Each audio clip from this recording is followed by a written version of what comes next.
sé buach féint in na bliana de Glor na nGael.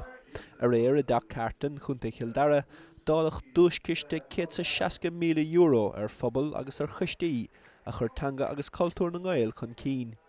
Tá sé fír dhheachar chomórtas Glor na nGael a bhuachant. Ag ghlacha leis bhfuil a thart ar gá céad coiste idir cumann agus coistí san nóiméad. So bíonn na drámanna a bhún caiith siad riadaí bór feabhas a thuisint.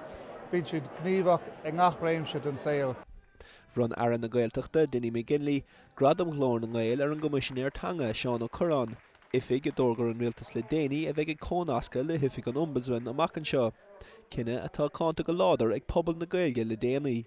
Well, the story here, Gavetu Dinny go bhronadh go bhhain den start, ag tuairt ahandas da ginne tá gobar le bhronadh eile den stage, so tá sé samhúil ach mar dúirt be luthairim tá luthairim ghfuil ahantas tuchad an chuid ebre. I meas na mótóirí eile, bhuaigh cumann na Gaeltacht Canada an dúis idirnáisiúnta as a reachtas Gaeilge i measc imachtaí eile a reachtáil sa tír sin.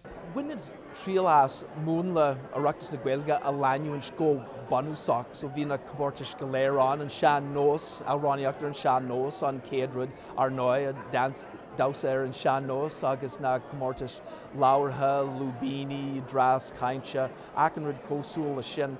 Agus sa cuig go ró moltóirí agan ó Éireann, bhí muidir an ard caighdean a cinsú ón tús. Cuirma tús le lán na Gaeilge den céadú a riomh a Glór sin tríóide chuile bhliain bín seachtain mór na Gaeilge seachtain na chéicse, bhí imeachtasúil gon chuile lá beo, bhí gig mór gan le Haslan.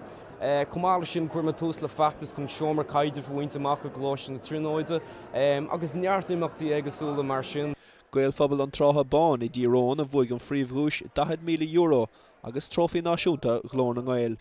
Gaoluinne Nuacht TG4 chunta tAire.